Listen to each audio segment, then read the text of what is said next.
अस्सलामुअलैकुम नाजरीन, मैं हूं रामीन सैयद और आप देख रहे हैं प्रोग्राम ज़ेरे बहस। नाजरीन, सुप्रीम कोर्ट का फुल कोर्ट मखसूस नशिस्तों के हवाले से केस सुन रहा है जिस पर हुकूमत और अपोजिशन दोनों की नज़रें हैं, क्योंकि इस केस का फैसला ये डिसाइड करेगा कि हुकूमत के पास 2/3 मेजॉरिटी रहती है या फिर हुकूमत में बांटी हुई इजाफी मखसूस नशिस्तें सुन्नी इत्तेहाद काउंसिल को मिल जाएँ, जिससे हुकूमत ज़ाहिर कमज़ोर हो जाएगी। मगर इस केस में दिलचस्प सूरत हाल उस वक्त पैदा हुई जब अदालत में ये बात हुई कि इलेक्शन कमीशन ने PTI के बल्ले के निशान से मुताल्लिक फैसले की गलत तशरीह की है और पार्टी को इलेक्शन से आउट कर दिया, जबकि फैसले की स्पिरिट ये नहीं थी। अब सुप्रीम कोर्ट के जस्टिस अतहर मिनल्ला साहब, उन्होंने सुन्नी इत्तेहाद काउंसिल के मखसूस नशिस्तों से मुताल्लिक केस में एक इजाफी नोट में ये कहा कि वकील इलेक्शन कमीशन ने जो दलाइल दिए उसने इंतखाबी अमल और इलेक्शन कमीशन के किरदार पर संजीदा सवालात उठा दिए हैं। फिर उन्होंने ये सवाल किया कि इलेक्शन कमीशन हमें ये बताए कि PTI को बाहर करके मखसूस नशिस्तें क्यों नहीं दी गई। फिर उन्होंने ये भी कहा कि बादियुन नज़र में सुप्रीम कोर्ट का फैसला किसी जमात को नाअहल करार देने के लिए नहीं था और अदालती फैसले की गलत तशरीह से बड़ी सियासी जमात को इंतखाबी अमल से निकाल कर वोटर्स को उनके बुनियादी हक से महरूम कर दिया गया। फिर उन्होंने मुतालबा किया है कि इलेक्शन कमीशन हमें मुतमईन करे कि आम इंतखाबात में इलेक्शन कमीशन ने तमाम सियासी जमातों को लेवल प्लेइंग फील्ड यानी यकसा मौक़े दिए और अपनी आइनी जिम्मेदारी पूरी की है। फिर PTI समेत दीगर सियासी जमातों को लेवल प्लेइंग फील्ड देने से मुतालिक भी जवाब दिया जाए। ये भी सुप्रीम कोर्ट में रिमार्क सामने आए हैं। इसी पर बात कर रहे थे प्रोग्राम के पहले से में जो है सीनियर तजियाकार नजमुल साकिब साहब, राव खालिद साहब और साकिब बशीर भी हमारे साथ मौजूद हैं। नजमुल साकिब साहब, साफ शफाफ इलेक्शन, अच्छा अभी फजलुर रहमान साहब ने थोड़ी देर पहले प्रेस कॉन्फ्रेंस की है, उसमें उन्होंने कहा है कि 8 फरवरी को जो इलेक्शन हुए उसके नताइज हम तो किसी सूरत कबूल नहीं करेंगे और दोबारा से इंतखाबात कराने का उन्होंने मुतालबा कर दिया है। दूसरी तरफ PTI ये जो मैंडेट चोरी का ज़ाहिर इल्ज़ाम लगा रही है। फिर तीसरी तरफ अब सुप्रीम कोर्ट भी इलेक्शन कमीशन के कंडक्ट पर सवालात उठा रहा है। तो there are too many people on one side. अब होगा क्या? देखिए, आपने 3 तरफैन तो गिनवा दी हैं, मौलाना साहब की, PTI की वगैरह। जो असली तरफैन है ना, उसमें अवाम है। ठीक है। सबसे पहले हमें ये 8 फरवरी के इलेक्शंस पे जो रद्द अमल नज़र आया वो अवाम का नज़र आया। अवाम ने कहा जी कि ये हमने तो इनको वोट नहीं दिए थे, ठीक है, इनको वोट दिए थे। फिर उसके बाद खवास की बात आती है और उधर भी बातें शुरू हो गई कि ये इलेक्शन फेयर नहीं है, ये फ्री नहीं है। ठीक है। अब ये है कि अगर आप थोड़ी देर के लिए इलेक्शन, ये जो 8 फरवरी का इलेक्शन हुआ, इससे थोड़ा पीछे जाएं तो सिचुएशन देखें जी। सिचुएशन ये है कि तारीख ही नहीं आ रही। हाँ। सदर पाकिस्तान का ख़त जो है वो इलेक्शन कमिश्नर साहब रद्दी की टोकरी में फेंक रहे हैं। सुप्रीम कोर्ट यानी इरशाद फरमा रही है कि तारीख दीजिए और 3 महीने और वगैरह वगैरह, और वो दरखौरे इतना ही नहीं समझा जा रहा। इसी सूरत हाल में हमने देखा कि बल्ला छिन गया एक बहुत बड़ी पार्टी से। तो ये जो तरफैन है ना, ये ज़रा काफ़ी ज़्यादा से हैं। अब उसमें आप शामिल कीजिए अमेरिकी करारदाद कि अब दूसरे मुल्क भी बीच में शामिल हो गए। उसके ऊपर तुर्रा ये देखिए कि सुप्रीम कोर्ट ने एक डिफरेंट किस्म के मौजू पे बात करते हुए, यानी आपकी जो मखसूस नशिस्तें हैं उन पे बात करते हुए, बहस करते हुए, फिर इस पे एक सवालिया निशान उठा दिया है। मशकूक हो गया इलेक्शन 8 फरवरी का, बिल्कुल पक्का हो गया कि ये 8 फरवरी के इलेक्शन, और वो ये मैं बात कर रहा हूं अवाम और ख्वास की बात नहीं कर रहा, ना ही मैं किसी माजी के उस पे, मैं तो अपनी सुप्रीम कोर्ट को देख रहा हूं। जरा सुनिएगा, 2-3 जरा स्टेटमेंट्स देखिएगा, और खास तौर पे वो लोग जो बड़ी तवज्जो से ये सारा कुछ देख रहे हैं, वो जस्टिस अतहर मिनल्ला का इजाफी नोट जरूर पढ़े और जरा गौर से पढ़े, बैनुस्सतूर भी पढ़ें कि क्या है। देखिए, अदालती फैसले की गलत तशरीह करके, अदालती फैसले की गलत तशरीह करके एक बड़ी सियासी जमात को इंतखाबी अमल से निकाल कर वोटर्स को उनके बुनियादी हक से महरूम किया गया। इसमें 3 चीजें हैं।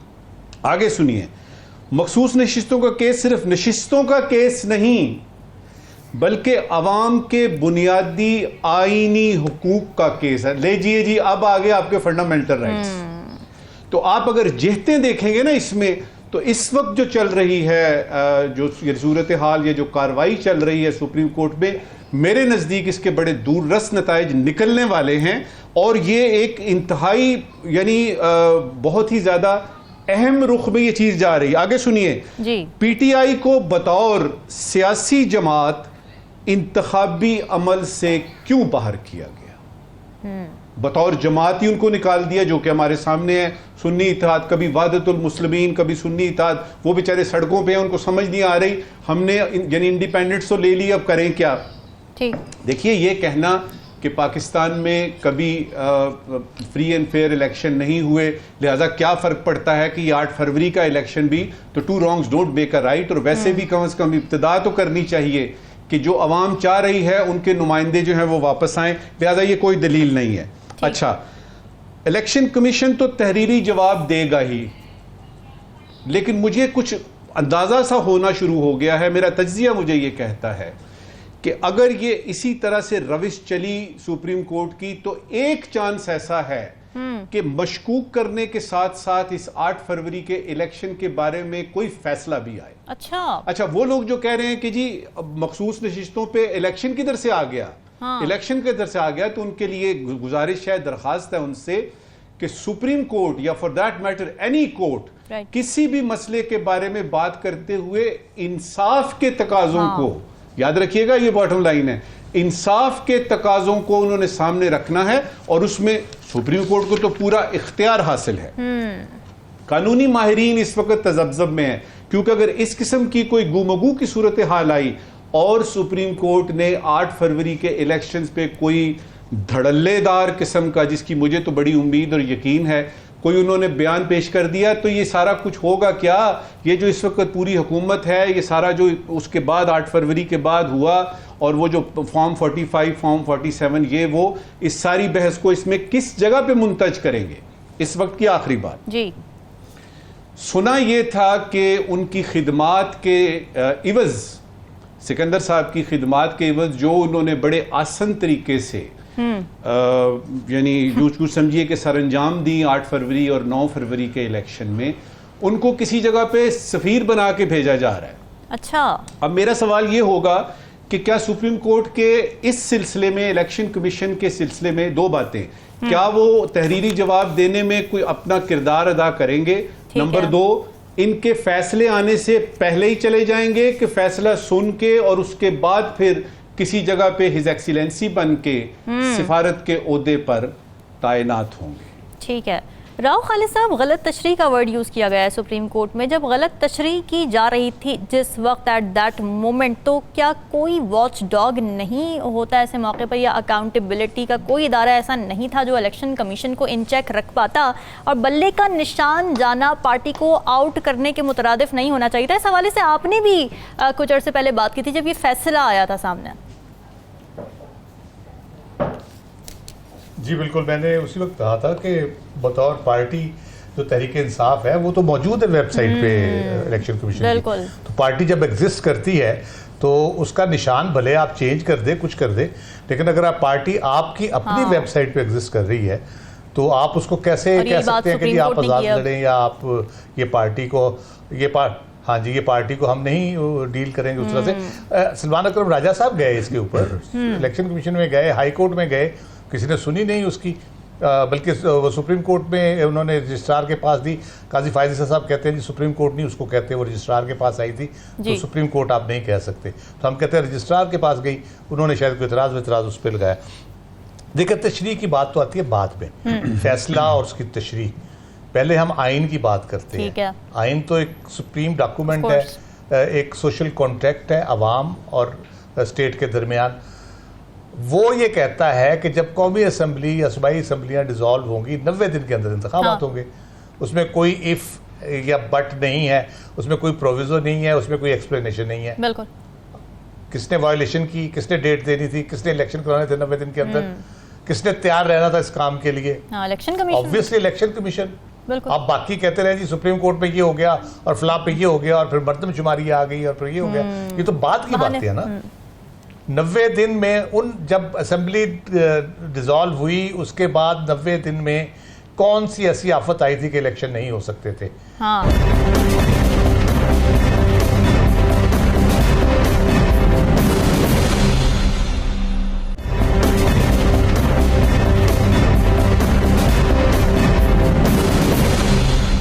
बतौर पार्टी पीटीआई को कोई और निशान दिया जा सकता था और उसके बाद वो इलेक्शन उसी पार्टी के तहत लड़ते, बस एक निशान होता और सबका निशान होता वो।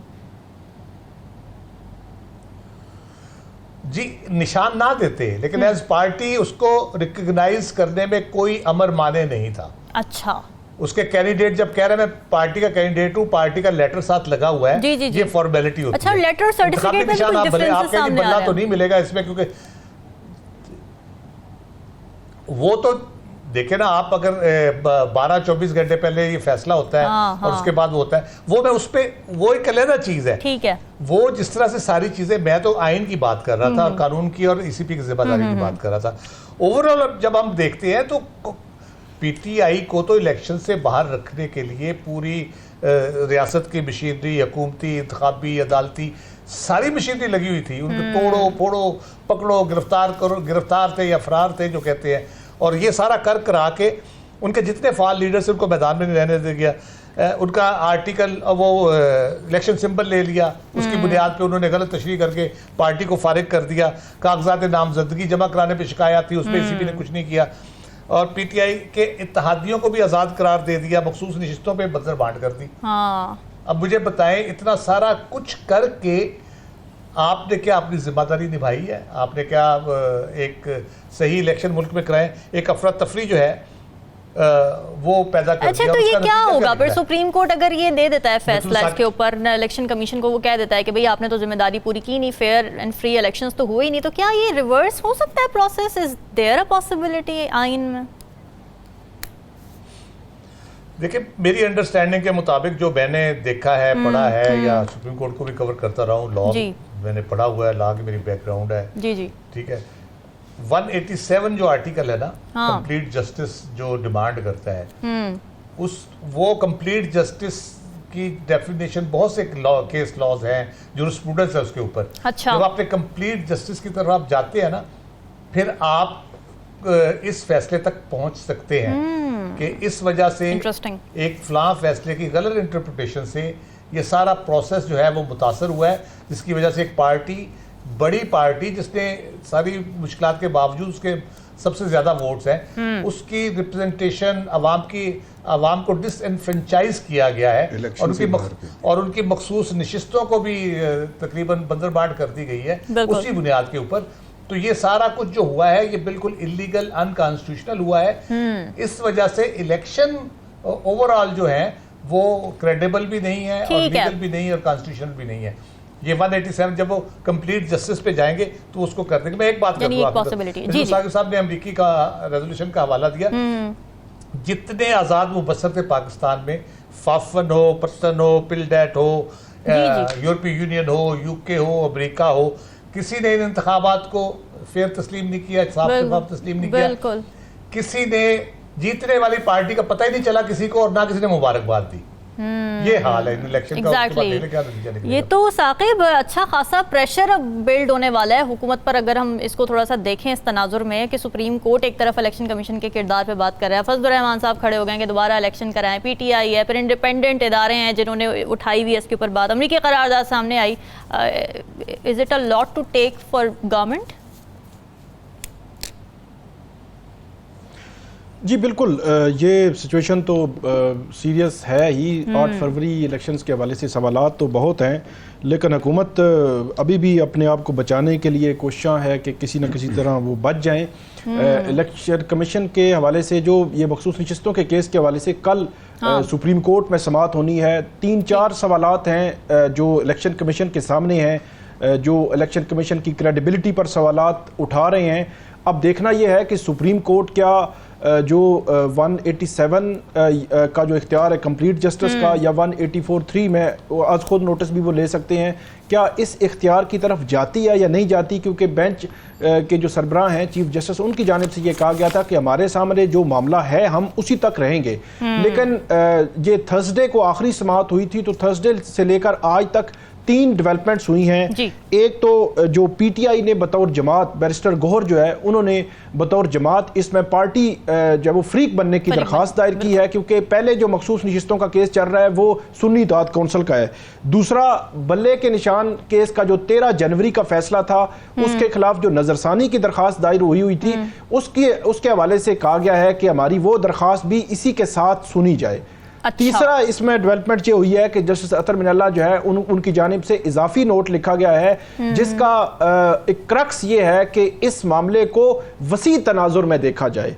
इस मामले को आप लिमिटेड करके नहीं देख सकते, क्योंकि 8 फरवरी इलेक्शंस और उससे पहले जो इलेक्शन कमीशन ने किया, इलेक्शन कमीशन ने जो फैसला किया उस पर बड़े सीरियस जो वो सवालात हैं। और इलेक्शन कमीशन से भी 2-3 इंपॉर्टेंट जो सवालात सुप्रीम कोर्ट की जानिब से आ रहे हैं। एक ये है कि 2 फरवरी का जो फैसला उन्होंने किया वो उन्होंने सुप्रीम कोर्ट के 13 जनवरी फैसले की गलत तशरीह की।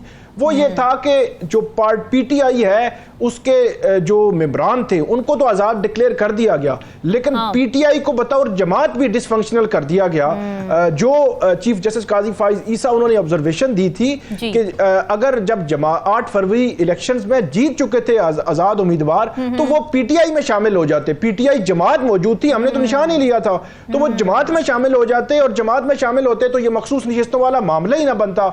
और दूसरी तरफ इलेक्शन कमीशन जो फैसला कर चुका था उसने तो अमली तौर पर उसको गैर फाल कर दिया था। तो ये एक कंट्राडिक्शन है जिसका जवाब इलेक्शन कमीशन से मांगा जा रहा है। एक और दूसरी बात कि आपने किस इख्तियार के तहत आजाद डिक्लेयर किया। जस्टिस इमार खान मंदोखेल उन्होंने बड़ा अहम नुक्ता उठाया था कि जो उम्मीदवार और पार्टी उसके दरमियान ये एक चीज होती है कि उसने आजाद इलेक्शन लड़ना है या किसी निशान के तहत इलेक्शन लड़ेगा। उन्होंने कहा कि 6 जो मेंबरान हैं उन्होंने पीटीआई के सर्टिफिकेट आपको दिए हुए थे, आपने कोई रीजन, कोई वजह, कोई लॉ बताए बगैर उनको आजाद डिक्लेयर कर दिया।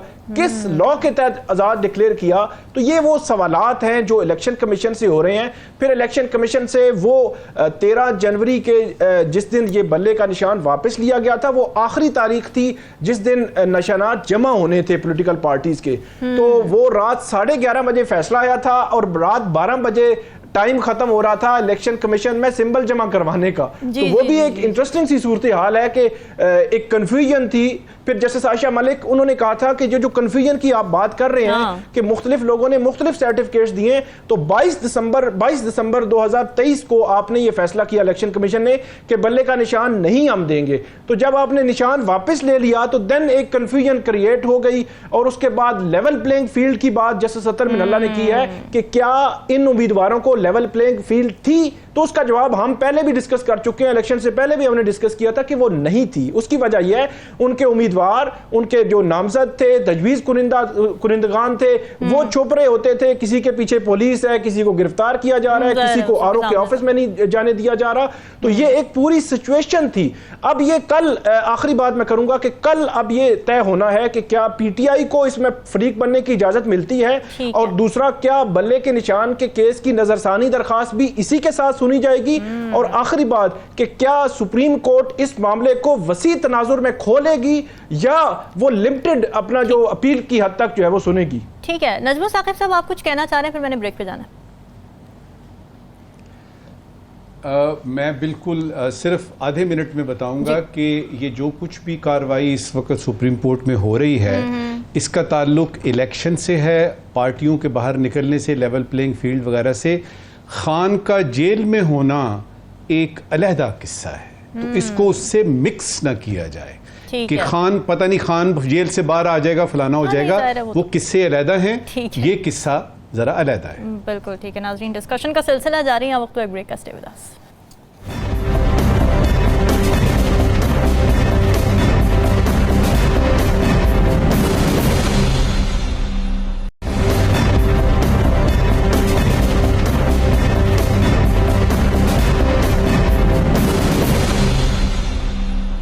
वेलकम बैक नाजरीन। अमरीकी इलेक्शंस का इनेकाद नवंबर में होने जा रहा है इस साल और प्रेसिडेंशियल डिबेट्स का आगाज़ हो चुका है। सदर बाइडेन जो डेमोक्रेट्स को रिप्रेजेंट कर रहे हैं और डोनाल्ड ट्रंप जो रिपब्लिकन्स को रिप्रेजेंट कर रहे हैं, इन दोनों के दरमियान जो पहली डिबेट हुई उसमें ट्रंप का पलड़ा भारी नज़र आया और ये तासुर आया कि जो बाइडेन अब ज़ईफ़ हो चुके हैं क्योंकि उनमें वो एजिलिटी या शार्पनेस नज़र नहीं आई जो एक सुपर पावर को लीड करने वाले एक शख्स में होनी चाहिए। इस डिबेट के बाद खुद डेमोक्रेट्स में भी बेचैनी बढ़ चुकी है क्योंकि बाइडेन की उम्र को लेकर उनकी कॉम्पिटेंस पर जो खदशात थे अवाम में वो दूर करने में नाकाम रहे हैं। दूसरी तरफ पाकिस्तान में सफारतकारी के महाज पर अमरीका के कॉन्टेक्स्ट में कुछ अहम तब्दीलियाँ की गई हैं। हुकूमत ने सीनियर सफारतकार रजवान सईद को अमरीका में पाकिस्तान का नया सफ़ीर और आसिम इफ्तिखार को अक़वाम मुत्तहिदा में पाकिस्तान का एडिशनल मुस्तकिल मंदूब तैनात करने का फैसला किया गया है। इन तब्दीलियों की वजूहात भी जानेंगे, मगर सबसे पहले राव खालिद साहब, जो प्रेसिडेंशियल डिबेट हमने देखी, ज़ाहिर कंसर्न्स हैं बाइडेन की एज को लेके, डिफेंड नहीं कर पा रहे थे, वो आंखें बंद करके कुछ सोचने लग जाते थे, फैक्ट्स एंड फिगर्स नहीं दे पा रहे थे और ट्रंप काफ़ी हावी उन पर नज़र आ रहे थे। आपको लगता है कि डेमोक्रेट्स के पास जो बाइडेन के अलावा कोई और ऑप्शन है एज प्रेसिडेंशियल कैंडिडेट खड़ा करने के लिए? देखिए, सरदस्त जो है उनका जो बहुत ही अगर हम कह ले के खुशगुमानी करें तो कमला हारिस हैं जो वाइस प्रेसिडेंट है। ठीक है। बाकी तो कोई प्रोमिनेंट लीडरशिप उस तरह से नजर नहीं आती कि जो आगे आए। और दूसरी बात यह है कि अभी थोड़ी देर पहले तक तो बाइडेन साहब पीछे हटने को तैयार नहीं है। वो कहते हैं क्या हुआ अगर डिबेट हार गया तो मैं जो है ना गिरते हैं शहसवार ही मैदान जंग में, इस किस्म की उन्होंने स्टेटमेंट दी है। और उन्होंने कहा कि झूठ और सच का मुकाबला है और मैं सच हूं और मैं ही जीतूंगा और मैं ही। और कमला हैरिस भी कह रही है कि भाई हमारी पॉलिसीज से हमें जज करें, एक डिबेट से जज ना करें। जी जो डेमोक्रेट्स में जितने सियाने हैं, बाराक ओबामा समेत, वो सारे परेशान भी हैं और बिटवीन द लाइंस कह भी रहे हैं कि बाबा जी थोड़ा सा सोचो, मरवा ना देना डेमोक्रेट्स को बिल्कुल ही, के बजाय इसके कि एक इलेक्शन आ रहे हैं और आगे लंबा ही काम हमारा पड़ जाए। तो ये अच्छा बदकिस्मती ये है कि उनकी लीडरशिप, आई डोंट नो, कभी ऐसा हुआ नहीं कि कोई भी रिपब्लिकन हो डेमोक्रेट्स हो उसमें लीडरशिप का क्राइसिस नहीं होता इस तरह से। अच्छा। कोई ना कोई कैंडिडेट 2 3 4 लड़ रहे होते हैं डेलीगेट्स के, उनकी सिलेक्शन होती है डेमोक्रेट्स के अपने, रिपब्लिकन के अपने, जो उनके इंटरनल इलेक्शन होते हैं, जो प्राइमरीज होते हैं, फिर उनके डेलीगेट सिलेक्ट होते हैं, डेलीगेट्स फिर आगे वो 2 3 कैंडिडेट्स की चल रही होती है, फिर फाइनल आके 2-3 महीने पहले, जो 2 महीने पहले मेरा ख्याल फाइनल होता है उनका कैंडिडेट। तो ये तो शुरू से ही ये कैंडिडेट है। रिपब्लिकन के साथ मसला ये हुआ है कि वो ट्रंप के अलावा किसी को बना नहीं सकते, वो कोशिश भी करें तो। क्योंकि रिपब्लिकन के अंदर एक ये नया फिनोमेना आ गया है कि वो पॉपुलैरिटी उसकी इतनी हो गई है कि वो खुद अपने वो बन के खड़े हो गए। जी। लेकिन असल जो बात है उनकी, वो डिबेट अपनी जगह पे आगे भी होंगी डिबेट्स उनकी। असल मसला ये कि जिस तरह हम सोचते हैं हमारे अंदर काफ़ी फ्रिक्शंस हैं, वो काफ़ी दरारें हैं सोसाइटी के अंदर, मुख्तलिफ किस्म की फिशर्स जिनको कहते हैं। अमेरिकन सोसाइटी भी तकरीबन 10-12 इश्यूज के ऊपर बड़ी डिवाइडेड है। उधर बहुत सीरियस किस्म की यानी मसाइल हैं और डिसइंटीग्रेशन की बातें वहाँ भी होती हैं कि ये कोई ऐसा लीडर नहीं है जो मुत्तहद कर सके, लोगों को एक जगह पे ला सके। वो बहुत सीरियस इश्यूज हैं, उनके अंदरूनी मसाइल जो है ना, सही बात है। कौन सा ऐसा लीडर है जो उनकी अंदरूनी मसाइल को हल कर सकता है। लेकिन हम अपने अगर हम देखें अपने तौर पे कि पाकिस्तान के हवाले से अगर हम जब देखते हैं कि हमें कौन सूट करता है, तो उसमें हम जब रिपब्लिकन की पॉलिसी अभी की देखते हैं, जब से ट्रंप आया है, हालांकि रिपब्लिकन को वॉर मॉन्गर्स कहा जाता था, ये दुनिया में जंगे छेड़ने वाले करने वाले कहा जाता था, अब ये रोल भी उल्ट रिवर्स हो गया एक तरह से। ट्रंप कहता है कि हम दुनिया की जंगों में क्यों रहे, हमने अमेरिका को बड़ा ग्रेट बनाना है दोबारा, मेक अमेरिका ग्रेट अगेन, यही उसका नारा है कि अमेरिका को दोबारा से हम कोई भी अजमत उसकी बहाल करेंगे। वो कहता है हमें क्या इन फजूल कामों में पड़ने की जरूरत है, ईरान से भी लड़ो, कोरिया से भी लड़ो, शाम में भी अपने बंदे घुसा दो, अफगानिस्तान में अलग, अफगानिस्तान से उन्होंने फौजें विड्रॉ करवाई, किस बुरी तरह से हुआ सारा प्रोसेस, लेकिन उसने करवा ली वो। तो वो अगर वो आता है तो हमें इस तरह से एडवांटेज होगा कि कम से कम हमारे दाएं बाएं कोई ऐसा मसला नहीं होगा किसी जंग में हमें घसीटा जाए या जो हो भी नहीं है उसको भी रोकने की वो कोशिश करेंगे, यूक्रेन की हो, भले हमास। अच्छा, और जो बाइडेन भी अपनी पॉपुलैरिटी उनकी पता नहीं थी या नहीं थी, इजराइल के कॉन्टेक्स्ट में, फलस्तीन के कॉन्टेक्स्ट में वो भी लूज कर चुके हैं। जी, वो मैं आपको बताऊं, वो बड़ा डिफरेंट आदमी है। वो एक तो एस्टेब्लिशमेंट के वो अगेंस्ट चलता है, एस्टेब्लिशमेंट की थोड़ी बहुत मानता है लेकिन चलता अगेंस्ट है। अच्छा। एस्टेब्लिशमेंट उसकी राह में रुकावट जरूर डालती है। अगर आपको याद हो पिछली दफा वो मैक्सिको के दरमियान दीवार बनाने का वादा करके आया था, बिल्कुल, लेकिन एस्टेब्लिशमेंट उसका ये ख्वाब पूरा नहीं होने दिया, कामयाब नहीं होने दिया उसको। वो किसी ना किसी तरीके उसको फंसाए रखते थे, कभी बजट में फंसा दिया, कभी और इश्यूज में फंसा दिया, तो वो उस तरह से नहीं होने दिया गया। ठीक है। एक और जरूरी हवाले से बात करूँ, हमारे यहाँ बहुत एक कहा जा रहा है कि जी वो ट्रंप आ गया तो उधर से डेलीगेशन आएगा, इमरान खान को बाहर निकाल लेगा। अच्छा, इमरान खान बाहर आए ना आए ट्रंप के आने से, लेकिन ये है कि ओवरऑल हमारे लिए और हमारे जैसे मुल्कों के लिए बहुत अच्छी सूरत होगी कि कम से कम जो इंटरफेरेंस है उनकी, ब्लेटेंट इंटरफेरेंस, वो कम हो जाएगी। बात तो अभी भी आएंगे उनकी जो एस्टेब्लिशमेंट है, लेकिन ब्लेटेंट इंटरफेरेंस काफी फर्क पड़ जाएगा। ठीक है। नजमुल साकिब साहब, अगर आप इस बात पर भी कमेंट करना चाहें, एक तरफ पॉपुलिस्ट ट्रंप है, दूसरी तरफ ज़ईफ बाइडन है, कौन ये बाजी मारेगा? और दूसरी बात ये कि जो अमेरिका में नए सफ़ीरों की तैनाती का मामला है पाकिस्तान में, क्या फ़र्क पड़ेगा इससे, या ये क्यों की गई हैं तब्दीलियाँ? कोई सिग्निफिकेंस देख रहे हैं आप इसकी? सबसे पहले तो डोनाल्ड ट्रंप और जो बाइडन के बारे में कहूँगा, मुझे इससे लेना देना नहीं है कि अमेरिकी किसको चुनते हैं। मुझे ये पता है पाकिस्तान के एंगल से मैं देखूं, पाकिस्तानी अवाम और पाकिस्तान की डेवलपमेंट के एंगल से देखूं, तो मुझे कोई फ़र्क नहीं पड़ता, क्योंकि दोनों ने आके वही करना है जो उनके स्टेट की पॉलिसी है। लिहाजा मैं अपना ज़्यादा वक्त जो है वो इसमें सर्फ नहीं करना चाहता, मैं वक्त ज़ाया नहीं करना चाहता कि जी ये अच्छा और वो अच्छा है। अच्छा, ये अपने जो सफ़ीरों की तैनाती की बात की है ना, पता नहीं अब 108 दिन हो गए हैं या 110 दिन हो गए इस हुकूमत को। मेरे नज़दीक पहला इकदाम किया है इस हुकूमत ने जो कि सराहना चाहिए। अच्छा, वो मैं उसकी थोड़ी सी डिटेल बताता हूँ। आपके 92 के जो अभी बताता हूँ, 92 के जो आपके देखने वाले हैं उनके ज़हनों में हो सकता है कुछ सवाल हों कि ये सफ़ीरों की तैनाती, ये कौन थे, जो आने वाले हैं वो कौन थे, और ये इस वक्त क्यों हो रहा है। ठीक है।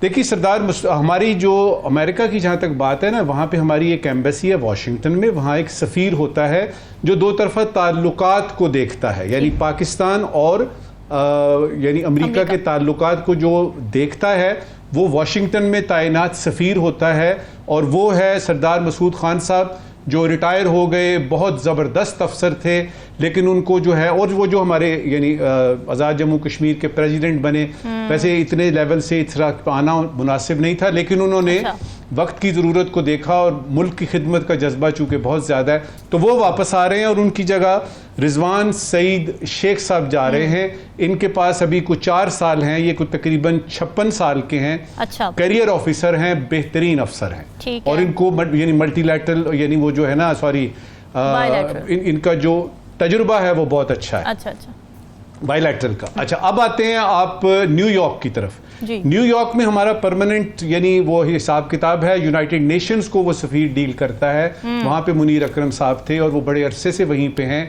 अब जो समझ में नहीं आ रही बात कि आसम इफ्तिखार साहब, जो हमारे, याद रहे कि आसम इफ्तिखार और रिजवान सईद जो शेख हैं, ये दोनों बैचमेट्स हैं, 1993 का बैच है, और दोनों ही हमारे बरखुरदार बड़े ज़बरदस्त अफसर हैं, कॉम्पिटेंट अफसर हैं।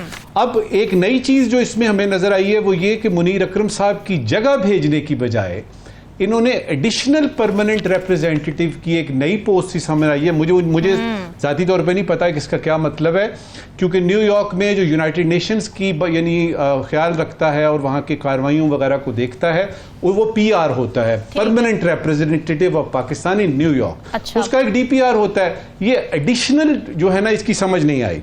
देखिए, ये सारी बातें बताने के बाद और हुकूमत के इस इकदाम को सराहने के बाद, बॉटम लाइन, जो सिफारत खाने होते हैं वहाँ पे सफ़ीरों को भेजा जाता है या बाकी डिप्लोमेट्स को भेजा जाता है, 2 चीज़ें उसमें बड़ी ज़रूरी हैं। एक तो ये है कि वो फॉरेन सर्विस का बंदा हो, क्योंकि उसकी तो ट्रेनिंग ही यानी 30-35 साल की उसकी सर्विस होती है, कम से कम 20-25 की तो होती है।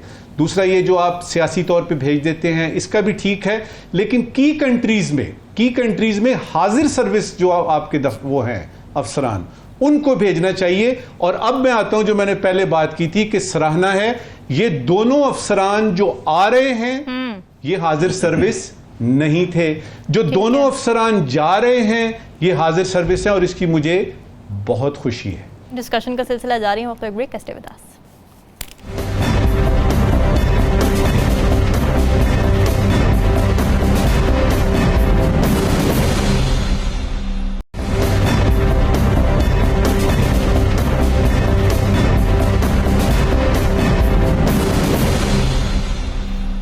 Welcome back. T20 world cup India की जीत के साथ कल अपने अख्ताम को पहुंचा और चोकर्स एक बार फिर चोक कर गए। इस दफ़ा भी वो ये ठप्पा हटाने में नाकाम रहे, जबकि आखिरी 4 ओवर्स में क्लासन की शानदार बैटिंग की वजह से 1 बॉल 1 रन पर इक्वेशन आ चुकी थी। मगर Jasprit Bumrah what a bowler, क्या ओवर्स उन्होंने दिए डॉट बॉल्स के साथ, और सूर्य कुमार यादव के माइंड ब्लोइंग कैच ने साउथ अफ्रीका को मुकम्मल तौर पर चोक कर दिया।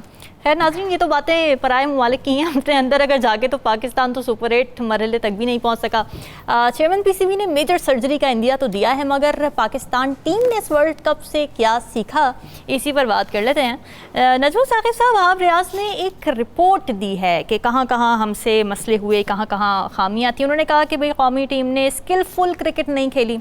फिर उन्होंने कहा कि खिलाड़ियों को कोऑर्डिनेशन और प्लान पर एग्जीक्यूशन उनकी जानिब से नहीं की गई। फिर ये कि एक जज्बे के साथ, कोऑर्डिनेशन के साथ खेलना चाहिए था, और ये कि भारत के खिलाफ मैच के जीत के इरादे को नहीं छोड़ना चाहिए था। क्या यही मसाइल हैं हमारे, या इससे बियॉन्ड भी कुछ है?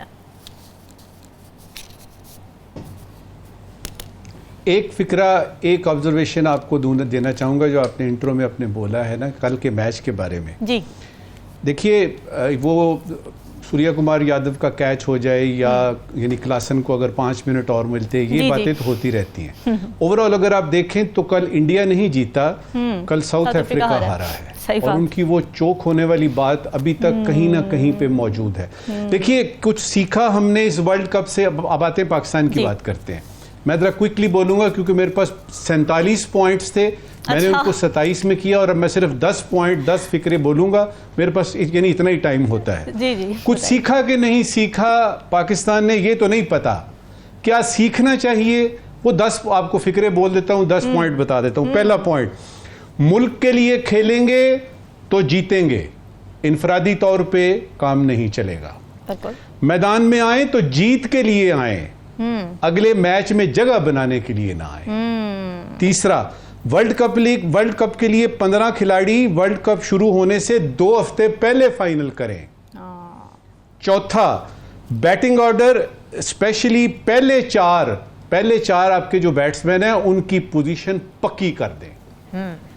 पांचवा, T20 दिलेरी और पावर हिटिंग की गेम है, टेस्ट मैच नहीं है। T20 दिलेरी और पावर हिटिंग की है। आपको एक अब्दुल रज़ाक, एक इमरान नज़ीर, एक शर्जील और एक शाहिद अफरीदी, इनमें से 2 चाहिए। ढूंढें अगले आपका जो आ रहा है ना, जो आएगा T20 का वर्ल्ड कप, उससे पहले 2 इनमें से आपको ढूंढने हैं। कप्तान को कप्तानी सिखाएं, खास तौर पे 3 चीजें: पिच को कैसे रीड करना है, बॉलिंग कैसे चेंज और किस वक्त करनी है, और फील्ड प्लेसमेंट क्या चीज होती है। ये 3 चीजें कप्तान को कप्तानी सिखाते हुए जरूर सिखाएं।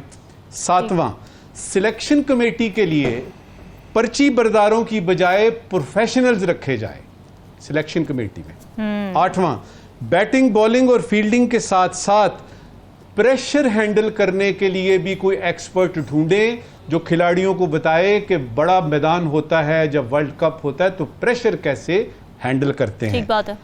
पेनल्टीमेट नंबर 9, अक्सर खिलाड़ियों को अंग्रेजी नहीं आती, पाकिस्तानी खिलाड़ियों को अंग्रेजी नहीं आती, कोई पाकिस्तानी कोच रखें। और आखिरी है, हिम्मत करके जीते और लड़कर हारे, हमें कोई इतराज नहीं हो। सही बात है, बिल्कुल सही बात है। राव खालिद साहब, हमने कल के मैच से भी ज़रा हम कैप्टनसी की क्योंकि बात की ना, कल इंडिया ने जिस तरीके की कैप्टनसी भी दिखाई है, जैसे 18वां या 19वां ओवर जसप्रीत बुमराह से करवाना है या आखिरी ओवर तक उसको लेके जाना है, ये बड़ा इंपॉर्टेंट डिसीजन था जो कि लिया रोहित शर्मा ने, और उसके नताइज हमने देखे। इस तरह की कैप्टनसी पाकिस्तान में क्यों नज़र नहीं आती? डर डर के खेलते हैं। देखिए, मसला ये है कि उनको नौकरियों की फिक्र नहीं है, क्योंकि वो काफ़ी मेरा ख्याल और भी उनके काम शाम है, साथ कारोबार भी करते हैं। अच्छा। बाकी चीज़ें भी हैं। हमारी तो रोटी रोज़ी इसी से है, तो वो फिक्र पड़ जाती है बंदे को कि मैं अगर कुछ गलत हो गया तो इस तरह ना हो जाए, और मुझे टीम से ना निकाल दे, और मुझे पता टीम में रखेंगे नहीं रखेंगे। यानी हमारे जो बुनियादी मसला आता है, मैं बहुत पहले भी कह सकता हूँ, तो मेंटल स्ट्रेंथ हमारे लड़कों की तरह उस तरह से बहुत ज़्यादा नहीं है कि वो डट जाएँ किसी भी बात के ऊपर, या अंडरस्टैंडिंग इस हवाले से। सूर्य कुमार यादव ने जो कैच पकड़ा है, अंडर प्रेशर वो कैच पकड़ना कितना मुश्किल काम था। जी मैंने भी 5 एक पॉइंट लिखे हैं, उसमें ये पॉइंट भी है, वो मैं बताता हूँ आपको। नुकात मेरे भी हैं कुछ। अच्छा, 6 नुकात हैं, बल्कि 5 नहीं। हमारे यहाँ ये हर वक्त खदशा रहता है खेलते हुए कि पता नहीं जितना बेहतरीन खिलाड़ी हो किसी एक परफॉर्मेंस में उसको बाहर निकाल दिया जाता है, जितना बुरा खिलाड़ी हो किसी एक परफॉर्मेंस में टीम में शामिल कर दिया जाता है। ये बहुत बड़ी एक खामी हमारे यहाँ जो समझी जाती है, और दोनों टीमों को ज़रूर खराज तहसीन पेश करना चाहिए। पूरे अपने पूल मैचेस जीते, आगे जीते, सारे मैच जीतते हुए आए हैं, और वेल डिजर्व्ड था दोनों का फाइनल, और फाइनल बहुत अच्छा हुआ। वन साइडेड मैच हो रहे थे, सेमीफाइनल दोनों हुए जिस तरह से, तो मुझे खदशा था कि उस तरह का ना दोनों टीमों ने फाइट की। चोकर वो है, लेकिन अब वो सेमीफाइनल में होते थे, अब फाइनल में आगे आके चोक किया। ज़ाहिर किसी एक नहीं जीतना होता है, आप छोटी मोटी गलती से चीज़ें आगे पीछे हो जाती। अब मेरे नुकात सुन लें। नंबर 1 हमारे लिए सीखने की बात यह है कि जब जल्दी विकेटें गिर जाएं तो कैसे खेला जाता है, इनिंग्स को आखिर तक कैसे ले जाया जाता है। दूसरी चीज़ है कि डेथ ओवर्स में बॉलिंग कैसे की जाती है। चाहे क्लासन जैसा बैट्समैन खड़ा हो, उसको अगर आपने आउट करना है या रोकना है तो किस तरह से उसको, मिलर खड़ा है उसको किस तरह से रोकना है आपने। तीसरी बात है कि फील्डिंग कैसे की जाती है। उसमें स्काई का कैच जो है सूर्य कुमार यादव का, वो एक ब्रिलियंट एग्जाम्पल है। उस वक्त उसने कैच नहीं मैच पकड़ा है उस वक्त उस पॉइंट के ऊपर, क्योंकि मिलर का अगर एक शॉट लग जाती तो उसने रुकना कोई नहीं था फिर, और रन रेट तो पहले कोई इतना ज्यादा नहीं था, रन बॉल था। फिर चौथा पॉइंट मेरा ये है कि साउथ अफ्रीका हो, इंडिया हो, उसका हर खिलाड़ी हीरो है, बेहतरीन प्रोफेशनल है, ठीक है।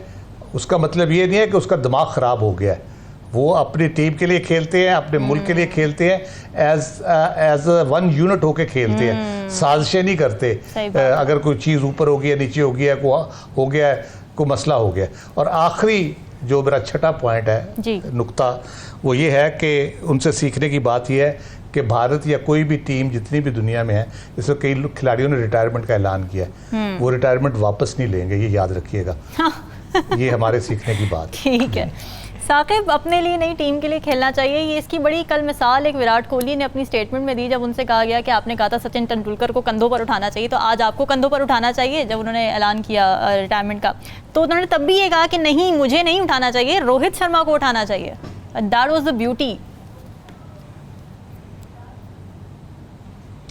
बिल्कुल, कल जो मैच था और जो कारकर्दगी थी भारत की, और ख़ास तौर पर जो आखिरी 2 ओवर हैं, जब इतना प्रेशर था, उस प्रेशर में कैच भी हुआ, उन्होंने जो है वो पूरा वो जो मैच था वो संभाल लिया। हालांकि उस एक ओवर में 20-22 रन जो है वो पड़ चुके थे और बड़ा क्लोज था, और ऐसे लग रहा था जैसे हो सकता है साउथ अफ्रीका एक आध ओवर पहले ही जो है वो स्कोर पूरा कर ले, लेकिन उन्होंने मैच संभाला उस प्रेशर में।